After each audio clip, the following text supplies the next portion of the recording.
Buenas tardes, mi nombre es Javier Centeno y en el presente video voy a hablarles de situaciones políticas que se dieron en Latinoamérica en los siglos XX y XXI.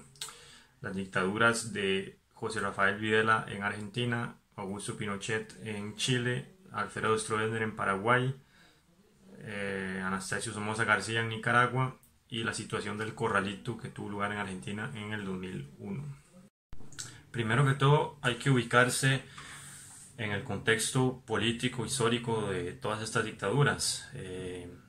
Estas dictaduras tienen lugar durante la Guerra Fría en el siglo XX, en los años 70, 80, y todas están ligadas a lo que se llamó la Operación Cóndor, que era un movimiento político orquestado por Estados Unidos, financiado por este país, que buscaba liberarse de cualquier tipo de corriente comunista o socialista en Latinoamérica e instaurar dictaduras de extrema derecha en los países para promover el capitalismo, el neoliberalismo.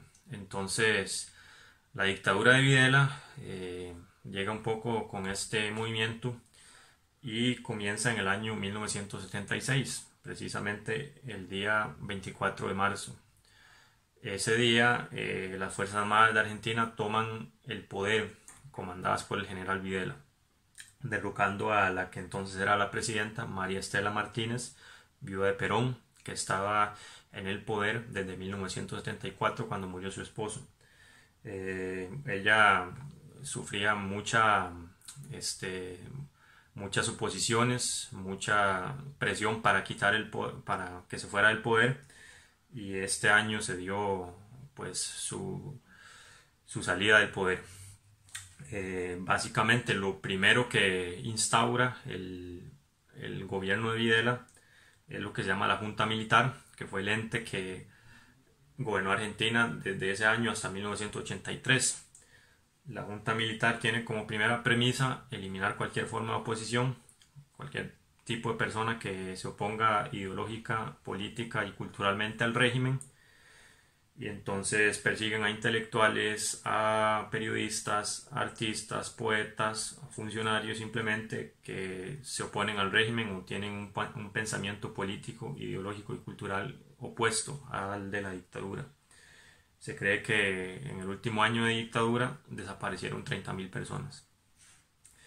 Y también ponen en práctica la Escuela de Chicago, que era un movimiento económico de origen neoliberal que regían en los países de la Operación Cóndor y que causó un cambio importante en la economía argentina, que fue negativo ese cambio. ¿Por qué?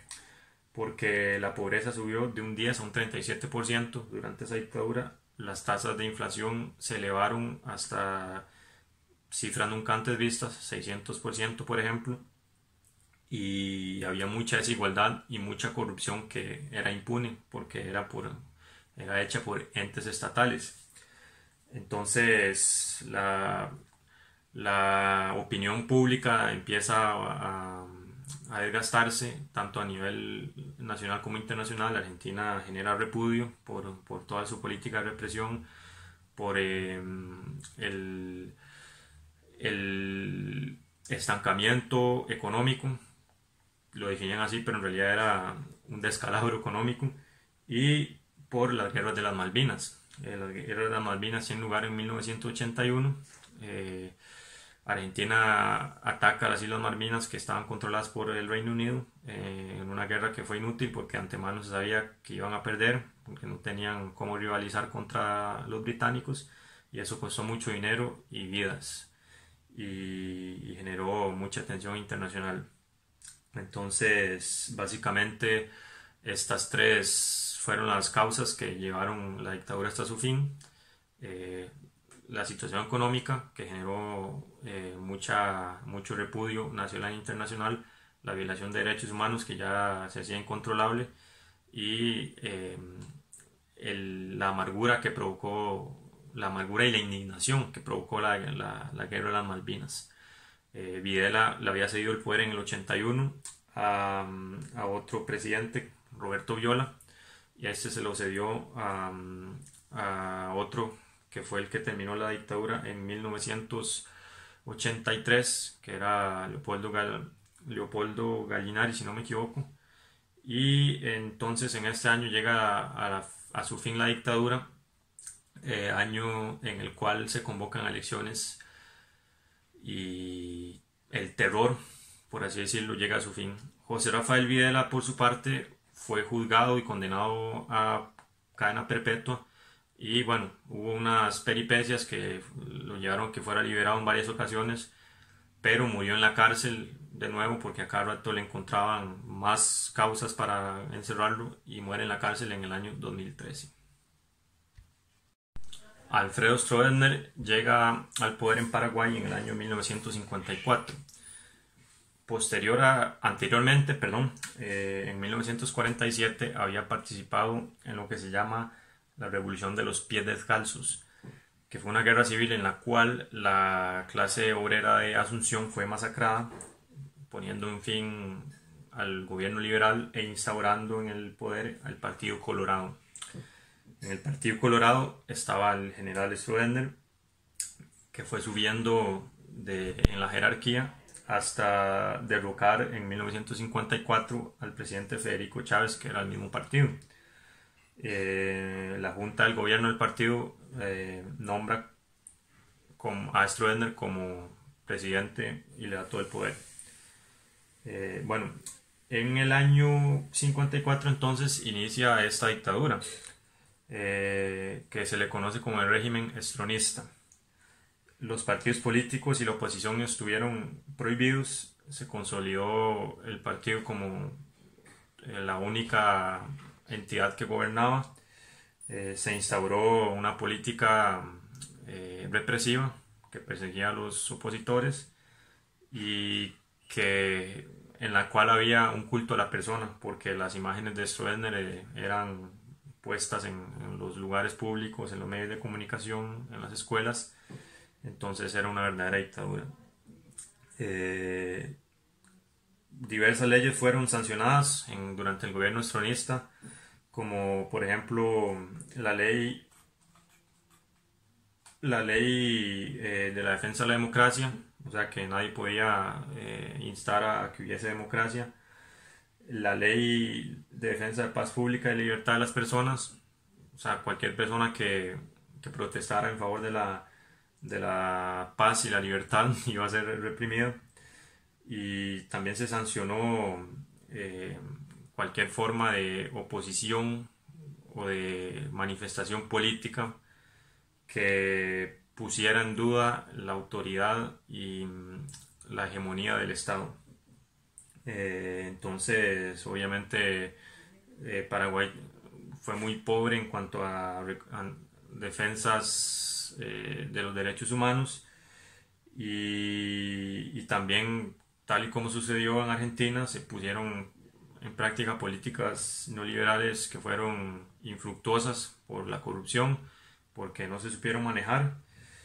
Y bueno, los cambios internacionales hacia la defensa de los derechos humanos, los procesos de democratización de los países latinoamericanos y la crisis propia del estronismo que había sumergido a Paraguay en un marasmo, en una hecatombe político-económica, llevaron al régimen a su fin en el año 1989, año en el cual se convocaron elecciones, y posterior a esto Stroessner fue exiliado a Brasil, donde murió años después. La dictadura de Pinochet. Pinochet llega al poder en el año 1973, el día 11 de septiembre.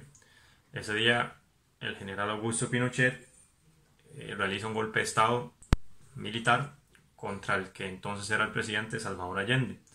Salvador Allende era un presidente de izquierda que había puesto en práctica ciertas reformas agrarias que fueron infructuosas por muchas situaciones, y sumergieron a Chile en una crisis económica y social, en la cual había que racionalizar los productos y los insumos, en la cual la inflación estaba por los cielos, y la moneda chilena, estaba muy devaluada. Entonces, esto generó que el general Pinochet, apoyado por Estados Unidos en el marco de la Operación Cóndor, llegara al poder mediante ese golpe de Estado. La dictadura de Pinochet va de 1973 hasta 1990. Está de más decir que tuvo los mismos componentes que las otras que ya mencionamos: represión, persecución política, gente desaparecida, exiliados, masacres, torturas. Bueno, ese fue el factor común de todas estas dictaduras, ¿verdad? La política económica en Chile era igual, la escuela de Chicago, una onda neoliberal. Se dice que Pinochet sacó a Chile de la crisis en la que estaba, posiblemente. La situación chilena cambió. Pero bueno, también hubo mucha desigualdad, también hubo corrupción que salió impune, inestabilidad laboral y aumento del desempleo con el paso de los años.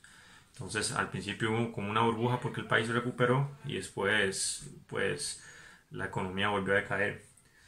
Y básicamente la gente empieza a hartarse, hubo repudio internacional y en el año 1989 se convocan elecciones que tienen lugar un año después, en el 90, y en ese año la gente, en realidad era un plebiscito, la gente tenía que votar sí o no, sí para que continuara la dictadura o no para convocar elecciones, y ganó el no con, si no me equivoco, el 56% de los sufragios. Entonces no quedó de otra más que poner un sistema democrático, y después de eso Pinochet fue juzgado por todos los crímenes contra la humanidad, pero nunca realmente pagó por su condena porque una serie de peripecias llevaron a que su juicio fuera pospuesto, y al final murió en el 2006 sin ser condenado realmente por lo que hizo. Anastasio Somoza García. Este dictador llega al poder en Nicaragua en el año 1937. Anterior a eso había ejercido ya cargos políticos. En el 29 había sido diplomático en Costa Rica. En el año 1932 fue nombrado director auxiliar de la Guardia Nacional, y en el 33 llega a presidir esta organización. Entonces, en el año 37, el presidente de aquel entonces, Juan Bautista Sacasa, fue asesinado, y Somoza llega al poder, comenzando ahí una dinastía de presidentes en Nicaragua. ¿Por qué dinastía? Porque durante muchos años los Somoza controlaron el poder, ya sea este señor o sus hijos, y cuando él no estaba en el poder, siempre tenía tentáculos dentro del sistema de gobierno que le permitían pues gobernar el país casi que a su antojo. Básicamente fue un favorecedor de la política norteamericana, colaboró con Estados Unidos, ejerció una represión despiadada contra todos sus opositores, incluso se inmiscuyó en conflictos de otros países, como en Costa Rica, donde intentó derrocar al presidente José Figueres Ferrer en el año 48 y después en el 55, para que su amigo Rafael Ángel Calderón Guardia llegara al poder. Participó de forma decisiva en la caída del gobierno de Jacobo Arbenz en Guatemala, y durante sus años de gobierno amasó una enorme fortuna personal. En el año 1956 había una convención del Partido Liberal en la cual recibe impactos de bala por parte de un opositor, que era el poeta Rigoberto López, y tiene que ser trasladado a Panamá, donde muere cerca del canal en un hospital, y tras su muerte llega al poder su hijo Luis Somoza Debayle. La situación del Corralito en Argentina. El Corralito fue una crisis económica que vivió Argentina en el año 2001. El 3 de diciembre de ese año, el presidente Fernando de la Rúa decretó el Corralito, que fue una política que supuso la limitación del gobierno a la libertad para disponer de dinero en efectivo. Entonces la gente básicamente tiene una restricción para retirar dinero, para realizar transferencias bancarias, al extranjero también, y se prohibían muchos movimientos de dinero. Esta medida duró un año mientras el gobierno podía pagar la deuda que tenía de más de 11 mil millones de dólares. ¿Qué fue lo que condujo a Argentina a tomar esta drástica medida que afectó a toda su población? Básicamente fue una serie de políticas infructuosas que tuvieron lugar del 97 al 2000, que llevaron a Argentina a tener alto tipo de intereses, poca demanda de su moneda en el exterior, una alta inflación y un préstamo que le hizo el Fondo Monetario Internacional para aumentar sus reservas, porque el país estaba en una situación muy delicada. Entonces el país estaba en crisis, tenía pocas reservas y tenía que controlar de manera drástica el efectivo. Entonces para evitar tener menos efectivo, que la gente retirara y que la gente consumiera más, simplemente puso eso que se llama el corralito, que fue ese encierro que le impedía a la gente usar libremente su dinero por despilfarro, por malas políticas y por mala utilización y corrupción del gobierno. Pagaron justos por pecadores. Gracias por su atención. Entonces pudimos ver cómo las dictaduras en Latinoamérica cambiaban de forma, pero el fondo siempre era el mismo. La piedra angular de todas las dictaduras era la misma. Estaba compuesta por represión, persecución, ondas políticas neoliberales, violación a los derechos humanos, repudio internacional, y la moraleja es que no hay tirano que sea inmortal y que la voluntad del pueblo es la que tiene que prevalecer. Buenas tardes.